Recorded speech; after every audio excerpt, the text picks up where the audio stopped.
Olá pessoal, hoje convido vocês a, junto comigo, fazer um passeio pelos 6 bosques da ficção de Humberto Eco, após a vinheta.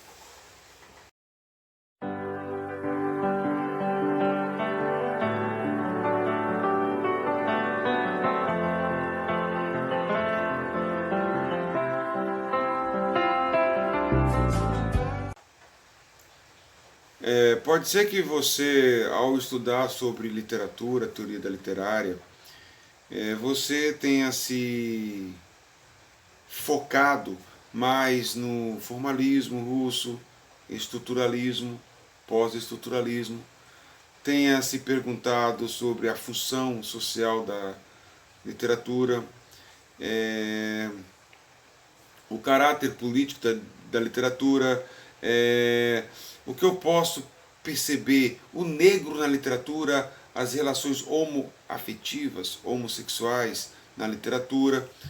Então, assim, muito hoje, o debate acadêmico hoje paira, gravita sobre tais temas mais politizados. Mas você que pretende se afastar desse caráter político e procura entender o universo da ficção, eu indico 2 livros. Primeiro, o livro de C.S. Lewis, um experimento pela crítica literária. Inclusive, tem vídeo nesse canal falando sobre esse livro. Um outro é um livro de Humberto Eco, Os 6 Passeios pelo Bosque da Ficção. Poderia acrescentar mais um terceiro. Eu acrescentaria um livro de Harold Bloom. São autores basicamente pouco debatidos pelas academias, em especial nas últimas 2 décadas. Então, hoje falarei somente sobre 6 passeios pelo Bosque da Ficção.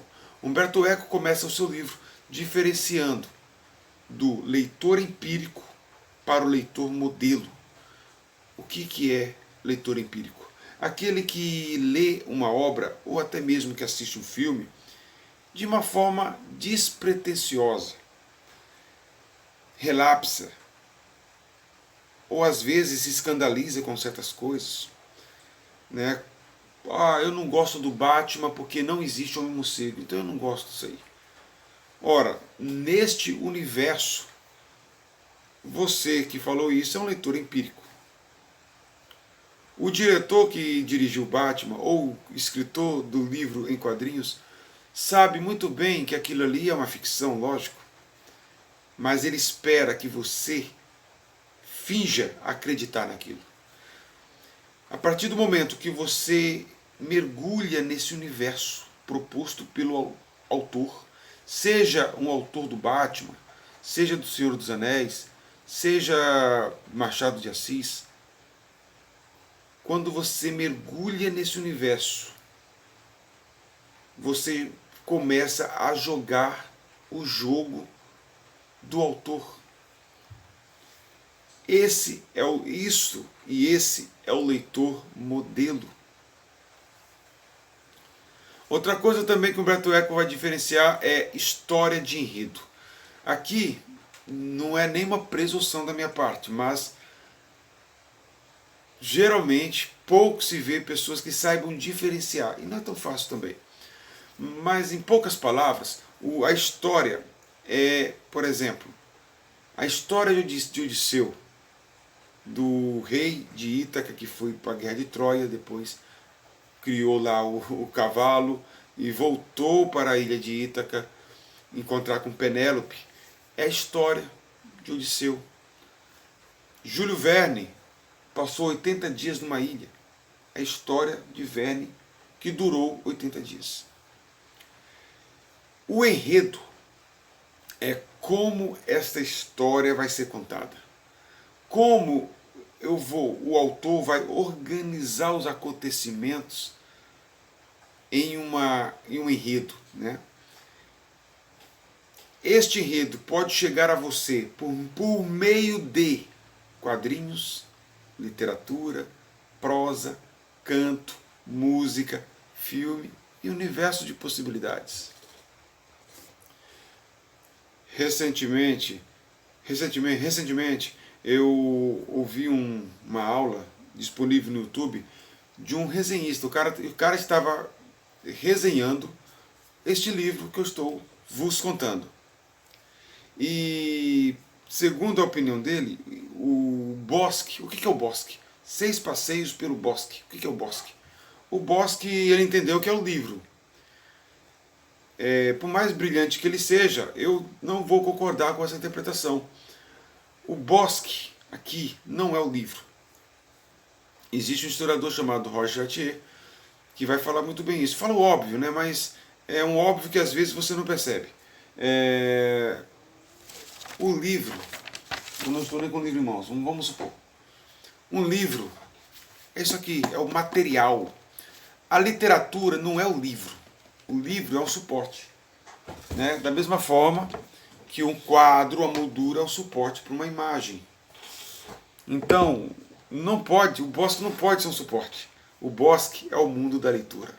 Então, quando você busca uma obra literária, um filme ou uma obra de ficção, o que você busca encontrar? O que você encontra? Por que você gosta de ler ficção? Né? Então, o que é extraído dali, os fatos, os mitos, as sensações, ora você acredita ser verdade, ora não, isso é um bosque. Né? O que eu posso extrair de um texto? As relações que eu tenho para com o texto é diferente das suas relações. As minhas experiências de vida, as minhas pré-leituras em relação ao texto vai me trazer concepções que outro leitor terá um outro. Então, ou seja, a leitura é um bosque e sombrio muitas vezes, né? Que você muitas vezes se perde por ela. É frequente você ver depoimentos de acadêmicos falar, olha, eu li um livro onde a autora, é um livro literário, de caráter literário, e a autora gosta de tratar como o negro é excluído lá na periferia. Né? Ou pessoas que buscam criticar certo autor, julgando ser racista, etnocêntrico, os personagens machistas. Humberto Eco traz um bom conselho para isso. Lá na página 75, página 81, precisamente do livro Passeio pelos 6 Bosques da Ficção. Norma básica para lidar com a obra de ficção é: o leitor deve aceitar que se trata de uma ficção. É uma obra de ficção. Numa obra de ficção, tudo é permitido. É o mundo do possível. Né? Aristóteles fala isso na sua poética. O autor finge que diz a verdade e o leitor finge que é verdade. Então, quando você assiste o Batman, você finge que aquilo ali é verdade. Você gosta, você discute, né? Você não perde um capítulo, uma série, você vive aquilo ali. Por aquele momento, aquilo ali foi verdade. Né? Por aquele momento, ao ler O Senhor dos Anéis, aquilo ali foi verdade. É claro que você sabe que não é verdade, você está apenas jogando o jogo que é proposto, onde o autor finge dizer a verdade e você finge ser a verdade. Quando você assiste um teatro, um filme, você sabe que aquilo ali é uma encenação, você sabe que aquele vilão, ele é amigo do mocinho na vida real, mas você odeia ele, né? Você odeia, você tem raiva, você cria um ódio. Esse ódio, gente, é um ódio de uma reação à ficção, aquilo que provoca em você. Não quer dizer que você leve isso a sério para a vida real. É diferente. E se tratando de como lidar com a obra ficcional, Nada melhor do que uma criança. A criança ensina muito mais para você do que os professores universitários, né? Os professores geralmente, alguns, grande parte, acreditam que uma criança pegar uma arma, sair atirando, arma de brinquedo, brincando de polícia e ladrão, está incentivando a violência. Ou seja, a criança sabe muito mais lidar com a ficção no mundo do faz de conta. A criança adora esse mundo do faz de conta. Então, o mundo do faz de conta para a criança é mais interessante, ou seja, ele joga melhor do que o adulto. O adulto, porque você está sendo violento, está te promovendo ser machista, né? Não, a criança, ela brinca o jogo infantil, ela sabe que o coleguinha está fazendo de conta que é ladrão e ele é polícia. Ele pega uma arma e pá de brinquedo. É uma brincadeira, é um jogo. Então, como a criança lida com as brincadeiras infantis, lida com os contos infantis também. Observe que você conta a mesma história para a criança repetidas vezes. Ela não aceita mudar uma vírgula. O instinto conservador do ser humano, né? Então, a criança tem muito a que ensinar como se tratar com a ficção.